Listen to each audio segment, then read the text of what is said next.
This episode is brought to you by Nebula. If you'd like to help support this channel, and First Thought, and the Deprogram, consider signing up for Nebula at the link below. War. Huh. Yeah. What is it good for? Absolutely nothing. Adam Smith, 1969. If it seems like we can't get enough of war right now, that's because it's true. We love war, and everyone thinks it's great. But back in the old days, people used to think war was bad. What people? Only one people. Men in funny wigs and tall socks. During the Enlightenment, liberal thinkers were the first to come up with the idea of having a conscience and morals. Except when it came to non-white people and women, who they cleverly figured out aren't people, and therefore deserve jack shit. Nonetheless, the early thinkers of liberalism figured out doing good things and not doing bad things, including, because it's the topic of this video on webdomain youtube.com, war. But instead of being all sad about war, liberals also figured out how to fix the world and stop war from happening entirely. Free trade.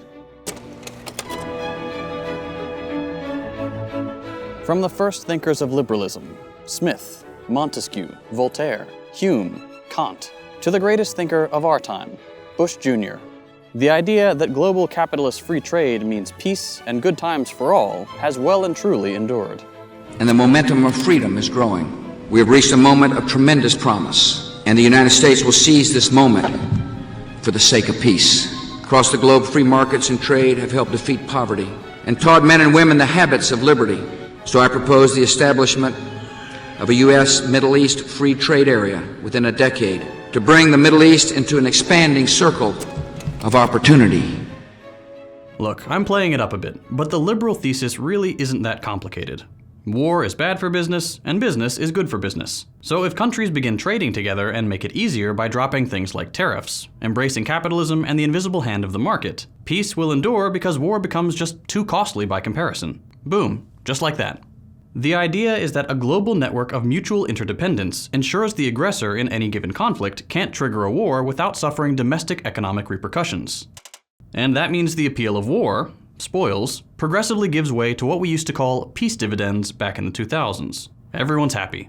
And the thing about the capitalist peace theory is that if you think of it in very narrow terms, it can kind of make sense. There's some logic to it, and within very specific parameters, there's even some not terrible research backing it up. But then there's the other side of the freely traded coin. Capitalist peace is BS. Really, it's a simple story covering up a brutal reality. One of colonialism, imperialism, exploitation, and of course, profit. Let's start with recent history and a pretty unfortunate piece of evidence for the defenders of capitalist peace.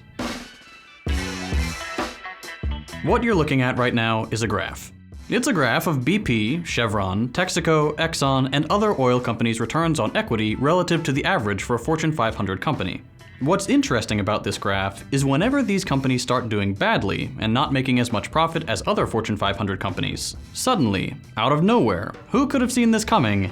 An energy conflict begins in the Middle East. And then, not long after, but completely out of nowhere again, they all suddenly start performing really well, eating up market share and getting returns that the average Fortune 500 company can't.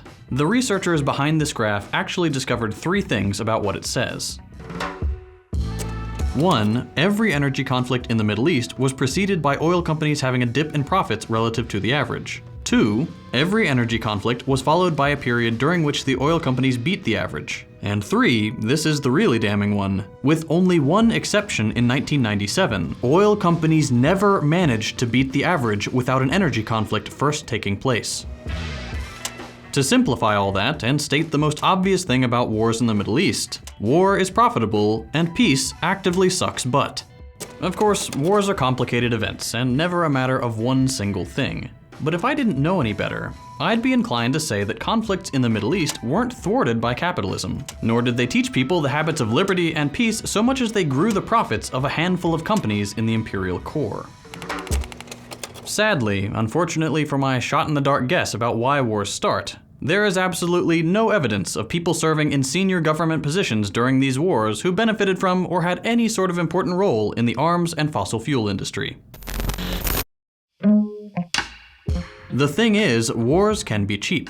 Wars can often even be profitable for a range of domestic industries. Unlike what capitalist peace assumes, it's not always the case that war is the more costly option. Not just that, we know for a fact that corporations exert a tremendous amount of control over government policy. So even if wars are bad for a lot of people, so long as they're good for the few with power, wars just happen. Pair private interests with states that have the muscle to fight wars free of consequence, and all companies need to figure out is an excuse to start one. Now, for those who defend the capitalist peace theory, the fact that these wars are being waged for capitalist profit, and in the case of many Middle Eastern wars, to force free trade agreements, isn't necessarily a contradiction. Free trade trumps everything, so they might even argue that one war right now in exchange for peace and profit forever is a good trade-off. But obviously this is a no good, very bad, ew gross argument. It's never just one quick war. In fact, it's been centuries of long and brutal conflict. Let's talk about the Enlightenment again. Liberal philosophy's development, historically, coincides pretty closely with colonialism and the age of European empires. While philosophy bros waxed poetic about equality, a regime of horror that many of them fully condoned or at minimum considered inevitable was busy plundering the rest of the world piece by piece. And it wasn't an accident that the two worked together. European capitalists got into colonialism not just for fun, not just because they could now that they had their better ships and guns, but because they needed to. Domestic capitalist markets steadily become less profitable, and the best solution to that entropy problem is, and always has been, expansion. That was on the material front. But they needed justification for what would just be straight up murder, and for that, the liberal philosophers' rhetoric of bringing civilization and trade to the rest of the globe gave them a clear conscience. Wars just became part of the process by which capitalism, already associated with the ideas of civilization and freedom, and soon enough, peace, would come to take over the world. Let me rephrase. The point is, colonialism didn't come out of nowhere. Profit demanded that wars had to be waged. Just like today, powerful countries and the companies that made them up wanted their hands on foreign resources, people, and markets. We don't usually think of colonization as a process of war making nearly as much as we do a process of domination, because that second part lasted a lot longer. But it's important to mention all the wars that happened for capitalism to expand, because that usually gets glossed over in the capitalist peace theory. Many places just didn't want so-called free trade or capitalism, and getting them to enter the global economy on terms that favored wealthier nations took a lot of brutal wars of conquest.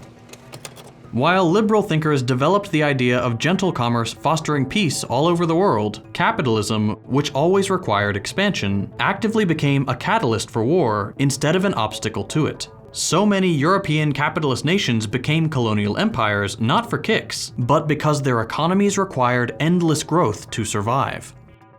But ignore for a second the wars that installed capitalism all around the world, and let's talk peace real quick. The point of peace is that it's not violence. Obviously. People don't love war, what with all the unnecessary suffering and death. And that's actually a problem for the capitalist peace theory. Because even if you discount the wars that made global capitalism possible, the picture you're left with isn't actually less violent. At best, assuming capitalist peace theory is true and countries stop fighting with one another entirely, violence in the age of global capitalism changed, but didn't go away. Instead of violence between states, the world was left with a permanent state of structural violence turned inward. We live under a tremendously violent system. That's just part of capitalism. If you don't work, you go hungry. You end up homeless. And cops decked out in literal military gear beat you up for the crime of being poor. That's the reality of this economic system, and it persists despite the fact that we have enough food for everyone, enough housing for all, and enough capacity to spread work equitably so that it's not nearly so unbearable. This violence is completely unnecessary. Homelessness and hunger don't need to exist given how much we produce. But they do simply because making life better and providing for everyone's needs unconditionally generates way less profit than artificial scarcity and desperation. And that's before you factor in gendered and racialized violence, violence against immigrants, crackdowns on protests, and all the overt uses of violence that police the strict hierarchy of this system. For society to get as top-heavy as it is today, without the bigger group of people overthrowing the smaller one, a lot of completely unnecessary violence needs to be doled out. And that's been true in every era of capitalism. It's obvious, but just take how capitalism brutalized the African continent in every century since its arrival. First, slavery drained Africa of its labor force. Then colonial capitalism set up shop for European companies to extract natural resources. That hasn't really stopped, and in fact, skip a few decades and the World Trade Organization, World Bank, and IMF's structural adjustment programs exacerbated these practices. These free trade programs required developing countries to completely restructure their economies in favor of Western companies, opening up their vast markets to foreign capital, adopting austerity politics that cut essential public services in health, agriculture, and education. They trapped developing economies in debt reimbursement schemes that drained them of their remaining wealth, and just to remind you, nobody elected the leaders of these institutions. Or take an even more recent example like NAFTA. Free trade between North American states completely destroyed union labor and Mexican agriculture while increasing both malnutrition and unemployment. The extremely long-winded point I'm making is that even if you believed that free trade reduces the likelihood of war, the fact remains that everywhere capitalism has extended its logic, people were brought into incredibly violent social structures. Whether that was under colonial powers or decentralized markets, violence doesn't just go away with free trade. It turns inward. Countries might fight each other less. I'll get to that in a second. But violence and the threat of its use structures every part of human existence in this arrangement. Capitalist peace is still capitalism. And peace is just not a word that applies to the kind of brute force this relies on. But let's get back to the original claim liberals make. Has global capitalism really reduced the likelihood of war? Just plain boring war, two countries duking it out. Once countries are in a free trade agreement, does it stop that? Yes or no? Maybe, but probably not. In truth, a lot of research has been devoted to this question, and it's not settled. That's partly because free trade isn't a binary switch countries can turn on and off, and also because bilateralism and multilateralism have very different effects on a country's incentives. Add to that confounding variables like nuclear arsenals, American global hegemony, unequal exchange, non-capitalist trade agreements, and the offshoring of conflicts in proxy wars, and it's really hard to clearly say this one thing is what reduces the incidence of war. But forget all that. At best, liberalized trade seems like it can only delay war temporarily. And here we can turn to World War I and Lenin's theory of imperialism to understand why. Like we just talked about, before World War I, all the capitalist imperialist powers in Europe went out colonizing the planet and spread out like white supremacist butter on toast. English, French, German, Russian, and other empires slowly took over more and more of the planet in search of new markets, resources, and cheap, if not outright free, labor. And in the process, their economies became more entangled with one another. Money moved all over the place. It was a global trading bonanza, and there were European companies everywhere. This was the first era of globalized free trade after mercantilism, and for a while, it actually kind of worked. It provided economic growth and accrued power for these empires thanks to the seemingly endless exploitation on the horizon. The problem is that unlimited growth is necessary for this system to work peacefully. Eventually, you run out of room, physically and metaphorically. Markets saturate, like a sponge. In order to grow once the whole world was covered, countries couldn't just find new people to subjugate or land to plunder. Growth now had to be at some other country's expense. And that's precisely the situation capitalist powers found themselves in on the eve of World War I. A bunch of European Alexanders wept, for there were no more worlds left to conquer. And triggered partly by the assassination of Archduke Franz Ferdinand, these countries seized the opportunity to go at each other's throats, in the hopes of weakening and taking over someone else's empire to satisfy their own need to grow. And I'm using World War I as an example, but this problem didn't just disappear.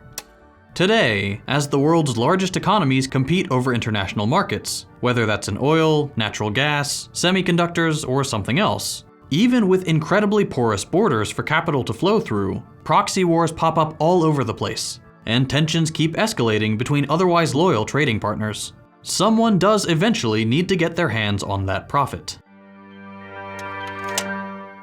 Peace, human rights, and democracy are all good values, but they're not why wars get fought.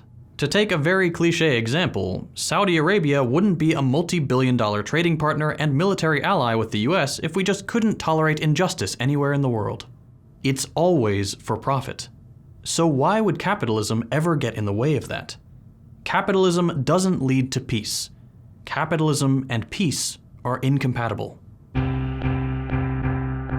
I mentioned at the beginning of the episode that this channel is supported by Nebula.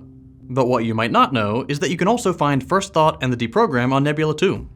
I've gotten a lot of requests to host both of them on the platform, so I hope you're excited to see them added to the roster. If you'd like to help support all these channels, the best possible way you can do that is by signing up for Nebula with the link below. Nebula is home to content from all your favorite creators, and it's a place where we can experiment and produce the content we really want to make, without the fear of age restriction or demonetization. If you've ever listened to the Deprogram, you understand why it's always demonetized. That's why I'm so glad we have Nebula. We can be honest, we can have fun, we can produce content for people to enjoy without having to choose our words carefully to avoid age restriction or demonetization.